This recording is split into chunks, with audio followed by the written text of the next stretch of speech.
So we will explore the eBPF's capabilities that are relevant for tracing, and also the trace events and actions that can be performed, and see how eBPF can be a game changer for developers.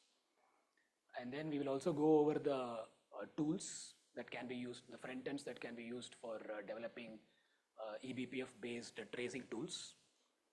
And also we'll go through some examples, example applications that are available which can be used for application tracing. And finally, we will cover an example use case where eBPF can be used for monitoring a gRPC traffic. I think most of the things, I think I think you might be familiar, and also Brendan has covered in his question answer sessions. But just to set the context, I'll quickly go over the basics. So this shows the evolution of BPF to eBPF. So the classic BPF with only one with only one event is supported, right? Where the event is the incoming and the outgoing network packets, and the only action supported in the classic BPF is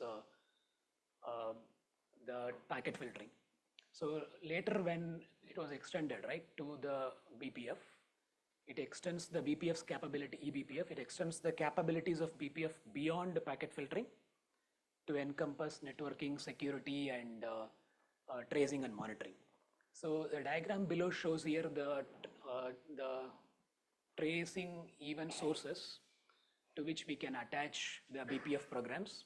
So I think we have also seen this in the multiple sessions earlier, the trace points, K probes and U probes, and the perf events. And another important thing is that it enhances, the eBPF enhances the actions that can be performed.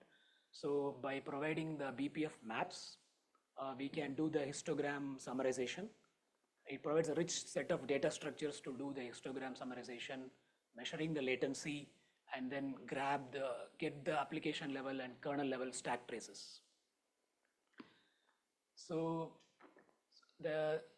another thing is we also have gone through this verifier, right? Which before loading the BPF code into the kernel, it will be verified by a verifier for any safety or any security vulnerabilities. And then it gets loaded, and the BPF program runs in a sandbox, safe, sandboxed, and a gated environment. By gated, I mean a BPF program cannot access all the available kernel facilities. It can only access the certain helper functions which are allowed. So basically, the eBPF, these trace points, these tracing event sources allow the developers to attach the eBPF programs to the diverse kernel functions, system calls, and other probe points. And also additionally, because of the presence of the verifier and the sandboxed environment, this allows the safe and efficient execution of the user-defined code within the kernel space. So this slide illustrates the efficiency of going with eBPF-based tracing compared to the conventional tracing methods. So here it is showing an example of TCP retransmission. Suppose if we want to see how frequently the TCP retransmission is happening, with a conventional method, each packet has to be copied to the user space, dumped to a file system, and then an analyzer has to read and then process to identify any TCP retransmissions. Whereas with tracing event sources, enhanced tracing event sources available, we can directly attach the eBPF program to the right kernel function. So in this case, for tracing the TCP retransmission, we can directly attach the TCP retransmit SKB. And whenever actually the TCP retransmission happens, the BPF code gets invoked, and then it can go and collect the relevant context information for that connection. So this way it improves the efficiency compared to the conventional tracing methods. So here is another example where if you want to create a histogram summarization for suppose an IO event, let's say a disk IO event or a network IO event. In that case, so in the conventional method, we have to, whenever the event happens, we have to store the event in a buffer, kernel buffer, and periodically copy that buffer to the user space.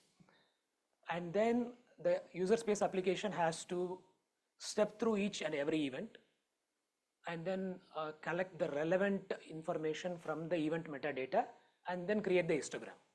Whereas with the eBPF, what we can do is we can enable the event, attach the eBPF code, and then whenever the event happens, the eBPF code gets invoked, and then the eBPF code itself collect the relevant information in the kernel itself, and then create the histogram in the kernel itself. So we need not have to, so the advantage here is the amount of data copied from the kernel space to the user space has been dramatically reduced because of this approach. So this is again another example showing why eBPF based tracing are more efficient compared to the conventional tracing methods. And in the morning we had a question about why not use the kernel modules rather than using the, so ftrace is an example, right, where kernel modules are used to connect kernel module handlers to those tracing events also, because K probes, U probes and all those things have been introduced into the kernel long before the eBPF has been introduced. I think K probes were introduced around 9 or 10 years before the eBPF was added into the Linux kernel. So because of that, so now the question is that why should we use the eBPF and compared to using a kernel module? So the reason is that, so one of the reason is that in the earlier slide we have seen the verifier. So the BPF code is checked every time before it gets loaded into the kernel. Whereas in the case of kernel modules, they may introduce bugs and security vulnerabilities. And another thing is that the eBPF provides a rich set of data structures via the BPF maps. So that is an advantage, another advantage. And also for compiling the BPF code, you need the kernel build artifact. You need not have to have the kernel build artifacts. Whereas for building the kernel modules, you need the kernel build artifacts. So I think this we have seen earlier. It has a low overhead because the tracing happens in the kernel in an efficient manner. And another important thing is you need not have to modify the application code, because here we hook into the kernel and then the tracing happens in the kernel. So we need not have to modify the application code to extract the telemetry. And it gives a deeper insights, and then it allows for a real-time analysis. I think these are the tracing related event sources. I think we have seen the K probes in the earlier sessions also. So K probes is the kernel mechanism for dynamic tracing. So it allows the instruction text to be modified live in a safe manner. So we can modify the instruction text by adding a breakpoint instruction or something like that, and then attach the eBPF program to that particular this one. So whenever that particular program execution reaches that point, the eBPF code gets invoked. So we can define a K probe, attach a BPF program to that, and whenever, and this can happen at any instruction within a kernel function. So at any instruction within a kernel function, we can define a K probe and attach the eBPF code to that. So because of this, whenever the program reaches that point, the BPF gets invoked. The trace points are the more static in nature, and they are the predefined events added into the kernel source code. So here it is a source code modification, right? Whereas the K probes are not source code modification. They are modified during the runtime, the instruction text itself directly. And I think Brendan covered the advantages of trace points and advantages of K probes, right? Trace points are more limited in scope, and they are a burden for the developers, whereas the the advantage with the trace points is it provides a very stable API. So any eBPF tool that has been written using the trace points will continue to work even with the newer versions of the kernel. Whereas any tools written using the kprobes may break if the traced function name is modified or renamed in the later versions of the kernel. And then moving on, uprobes. Uprobes are similar to kprobes, but for the user space processes. Similarly, USDT is the user level statically defined trace points. They are again the trace points from the user space point of view. And I think these things you might be familiar. The eBPF provides the system calls to load and attach the eBPF programs. And then it provides ways to create different maps. Now coming to the front ends, right, you can write the code directly in the bytecode, but that is like very difficult because that is like writing the code in assembly itself. And now the most popular and widely used front ends, which Brandon mentioned also, is that BCC and BPF trace. So we will get into the BCC and BPF trace in the subsequent slides. So BCC is a BPF compiler collection. It is available on the GitHub, open source. It is an open source. It provides actually it is a toolkit for developers to create kernel tracing programs, tools, and it also provides a large number of tools, tracing tools and examples. So here in the table I have listed few of them, but it has 100 plus such tools are available there. And on the other side, I just showed the examples of two of them. One is the exec snoop, another is the TCP life. All of these tools are available in BCC as well as BPF trace. And so in the exec snoop, if you take that example, so now the question, it provides the system level execution, processes. It provides information on system wide new processes. But now the question will be, why do I need a tool like exec snoop when there is already a tool like top is available, which shows the processes that are running on the system. So the reason is, particularly exec snoop will be useful if there are a large number of short-lived processes. So if there are many number of short-lived processes, top may not be able to see those processes, so it may miss them. So whereas with exec snoop, there is no chance of missing because the exec snoop goes and attaches the BPF code to the execp system call. Because of that, every process will finally result in calling this exec snoop BPF code, which can go and collect the arguments of that exec system call and also the return values. Whereas in the case of top, if there are many short-lived processes, it may be hard to spot and it is quite possible that it may miss. And exec snoop has been widely used in the production for production systems for tracing and debugging, particularly short-lived processes that consumes CPU resources. And then another example is TCP life, which provides the tracing information on the lifespan of TCP sessions. So the TCP life, what it does is it goes and attaches the BPF code to the TCP state change events. So compared to a per packet event, TCP state change events are very less frequent, right? Because if you have to attach to every packet, then it is going to be too many events, whereas TCP life attaches only to the TCP state change events. And then it collects the data.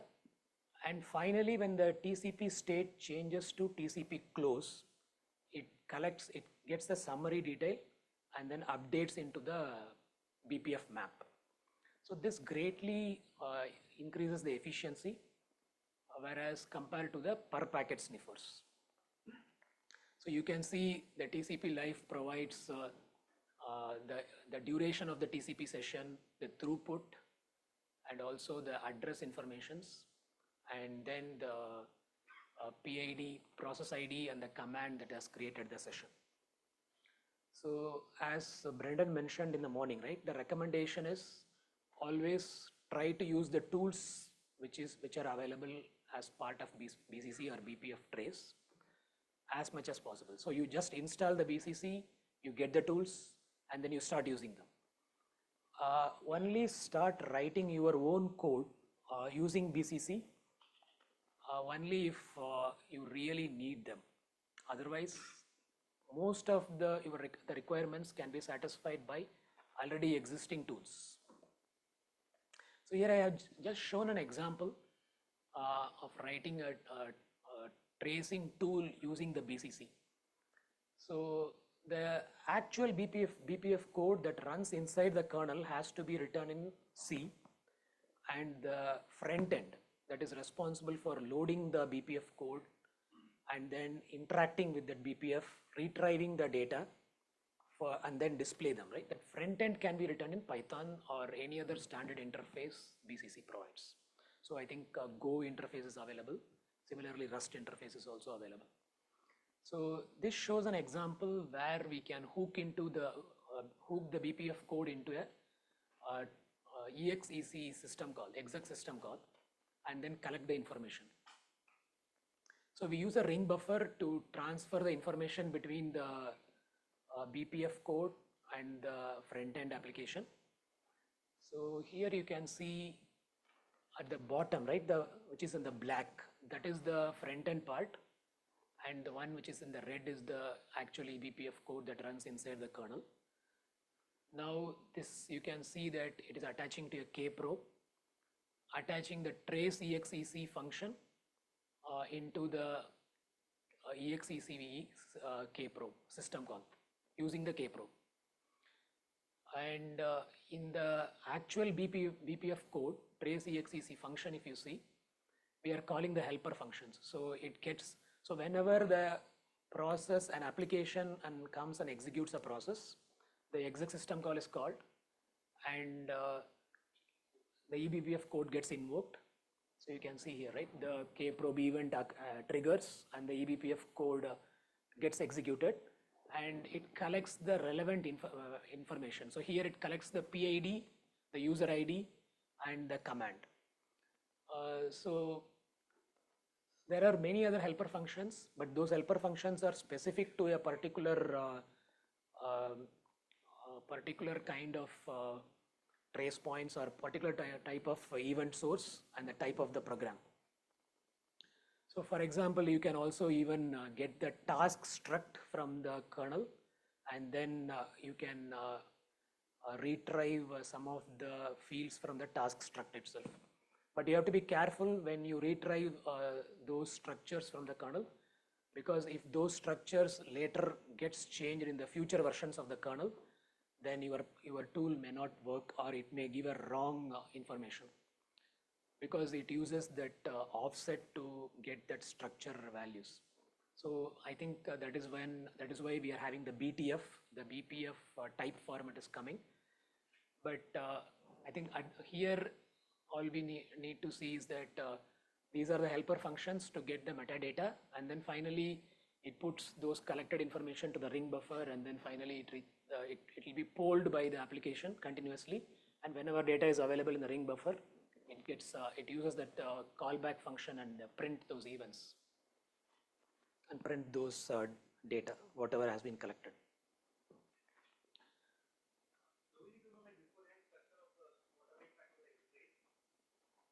What is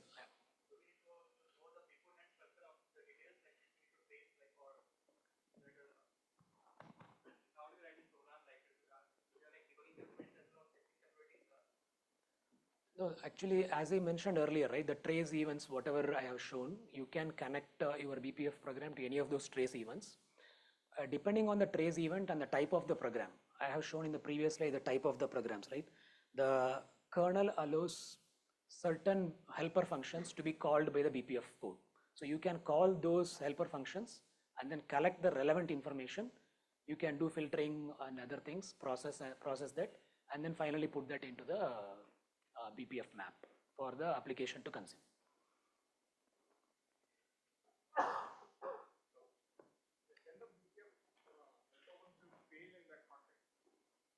So whatever has been allowed, if they are getting called, I think they will have a proper return value back. And whatever is not allowed is anyway is not allowed to be called. Yeah, yeah.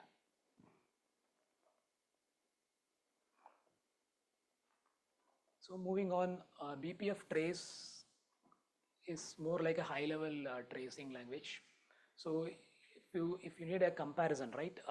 BCC is more like the executables available under /user/bin, right? And BPF trace is more like bash scripting or more like AWK awk kind of programming.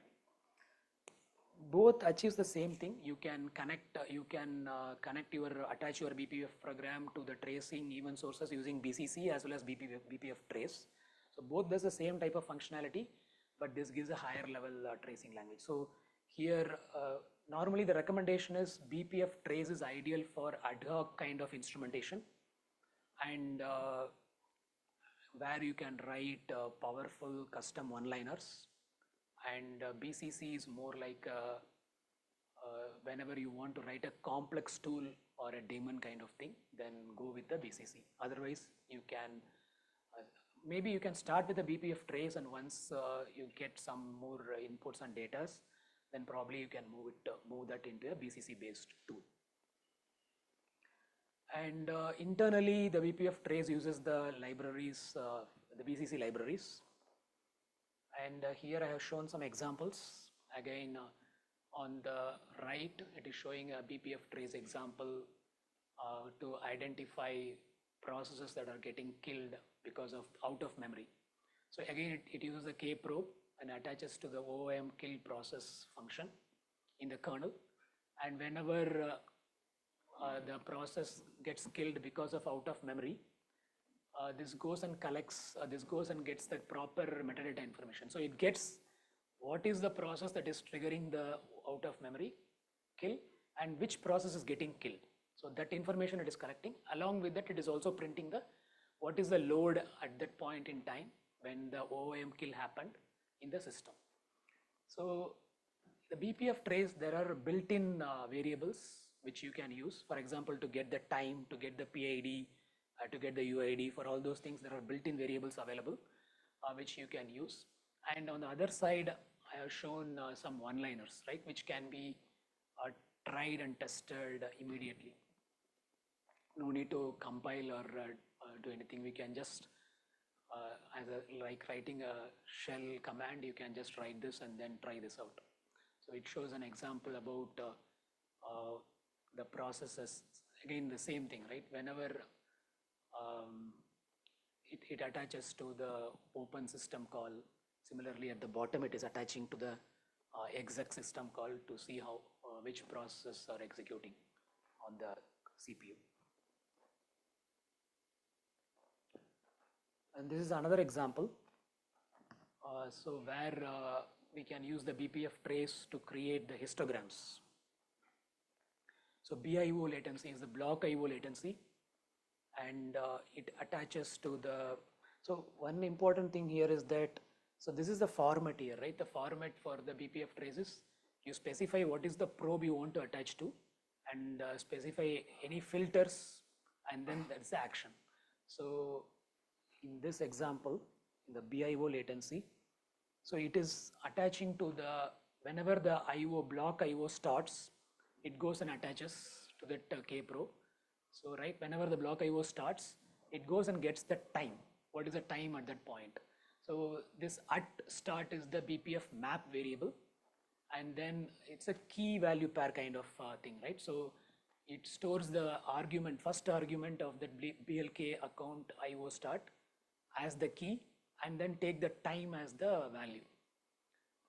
Now, When the block IO has been completed, when the block IO has completed, at that point, the second, this bottom part will gets invoked, and here it goes and then calculates what is the difference, right? What is the present time and what is the difference? So it gets the difference between the start and the end, and then it collects them into a histogram.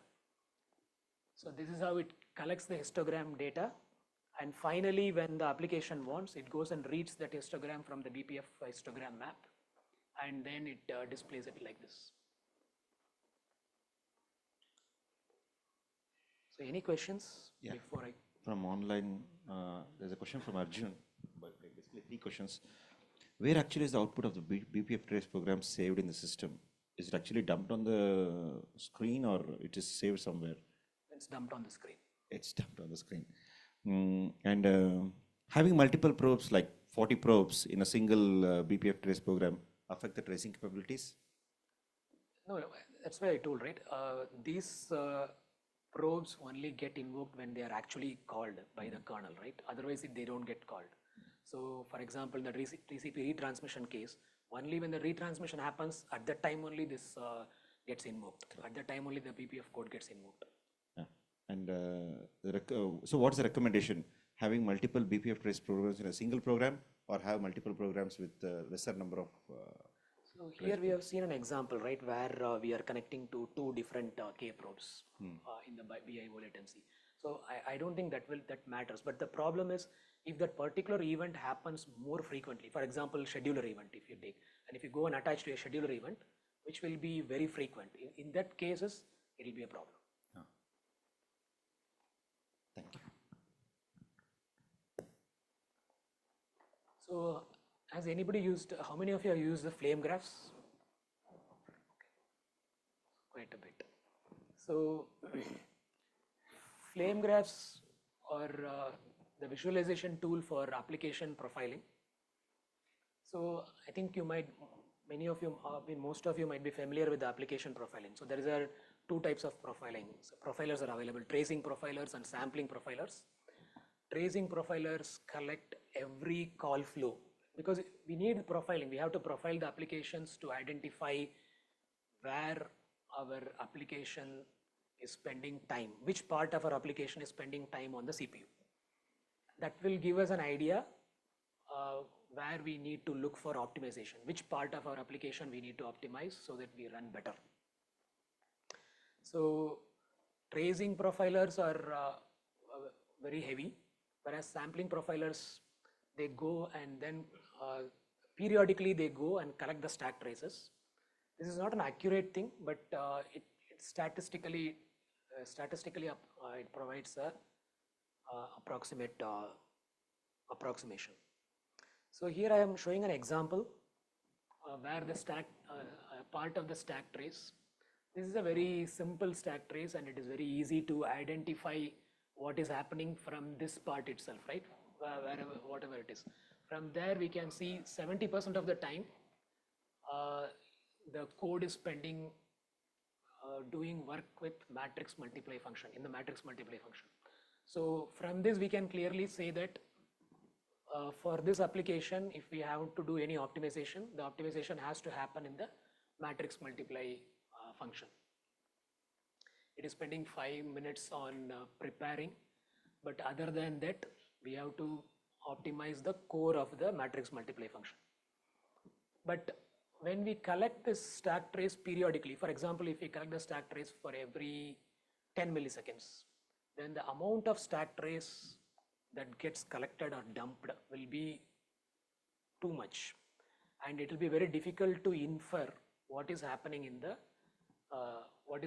application while it is running by looking into the stack traces itself. So that's when this visualization of stack trace through flame graphs happen. So flame graphs was invented by Brendan and popularized by Brendan. So here it shows the flame graph for that particular stack trace collected, right? This is an easier thing where we don't require a flame graph, but still for explanation purposes, I have added this here.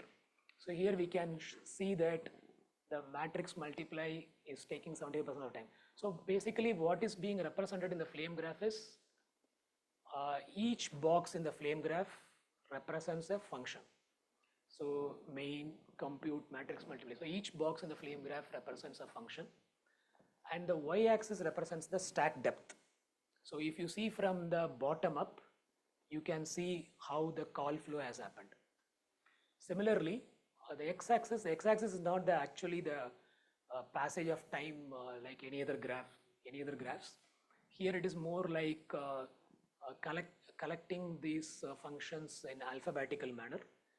And the important thing which we need to look in the flame graph is the width of this, right? At the topmost part, which is having the most width, right? That will tell, that is the function that is occupying most of the application's time on the CPU. So there are tools to read the stack trace dump and then draw the flame graphs. Once the flame graph is drawn, you can go and see whichever is the width of those topmost, this one, and based on that you can find out which part of the application is hogging your CPU, and then try to optimize that particular path or particular call flow.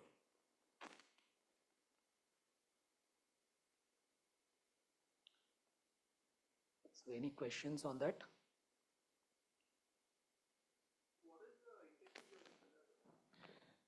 Color is something for further more inference, right? For example, the kernel stack can be colored in one way and the application stack can be colored in another way. Similarly, we can color depending on different applications, right? If it's a Go application, then color it in a different way, or Java application, color it in a different way.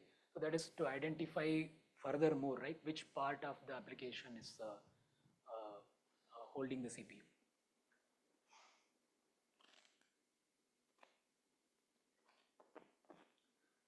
So far we have seen the BPF trace and the BCC using, those are the front ends. BCC and the BPF trace are the front ends with which you can develop tools.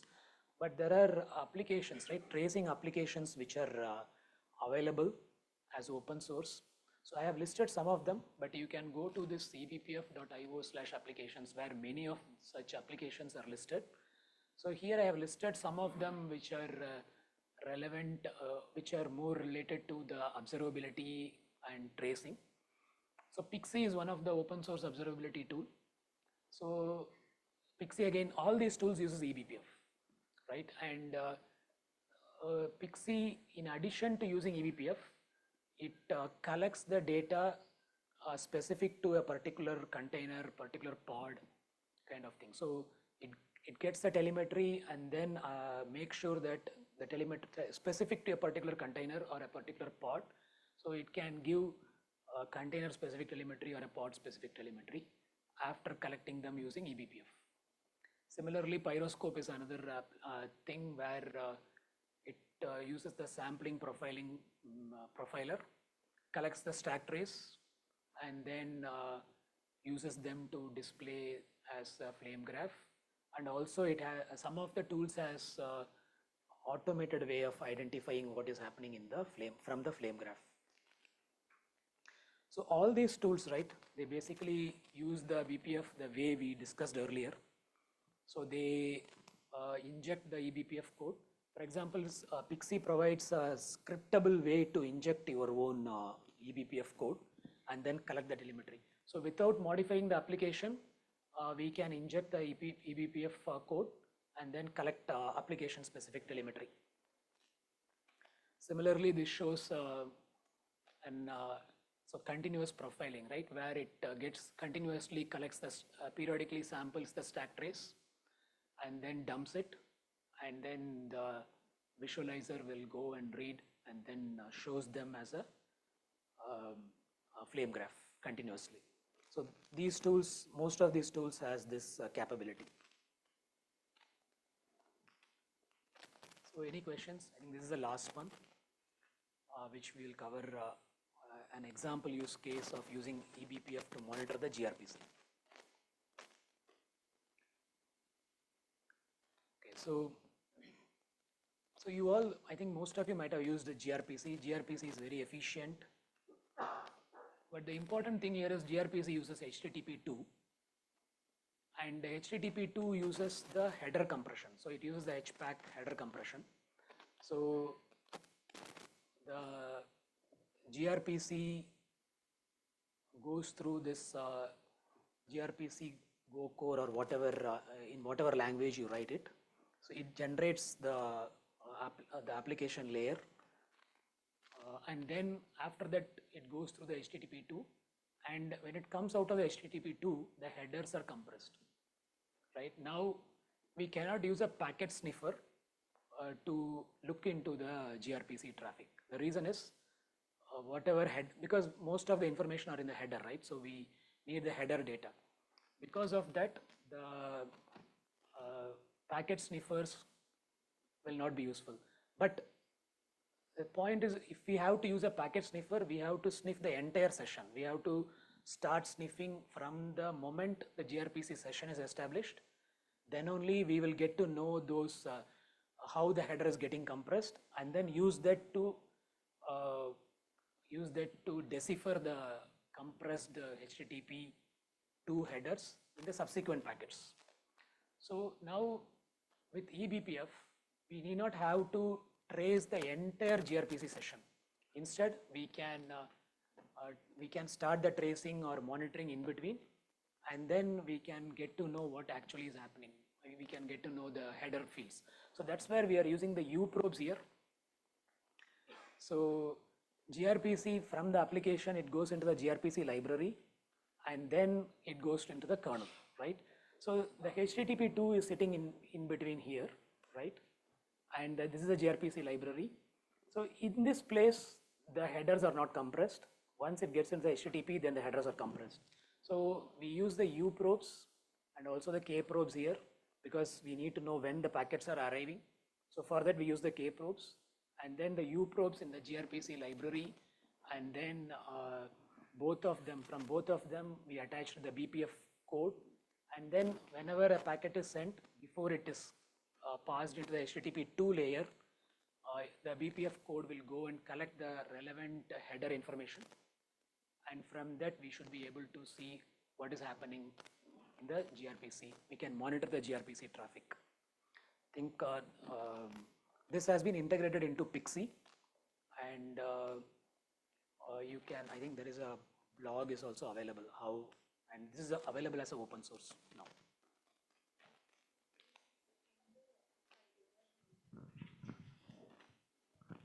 I mean, there is no, it can be in a container, or it can be even external. In the container world, if I have multiple pods communicating with RPC mechanism using gRPC, so this particular monitoring on the gRPC would typically be in the pod namespace, right?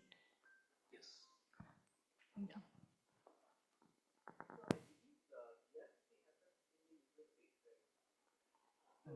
The initial thing, yeah. And then it enters into the kernel, HTTP2, and then the later TCP and other things. TCP IP happens. Yes.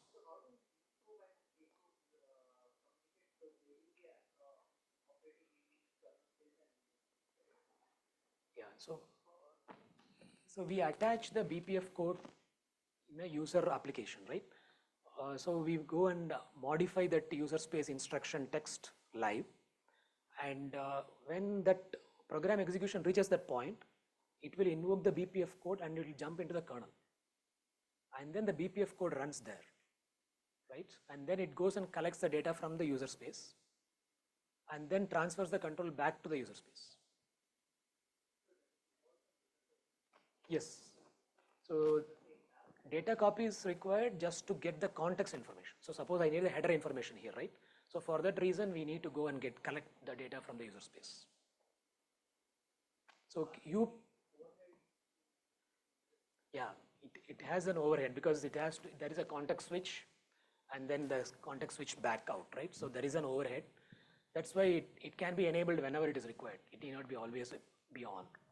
And another problem with the uprobe is that the libraries can change, because we are attaching to the library. The libraries can change and the function names can change, and that is a problem with this approach.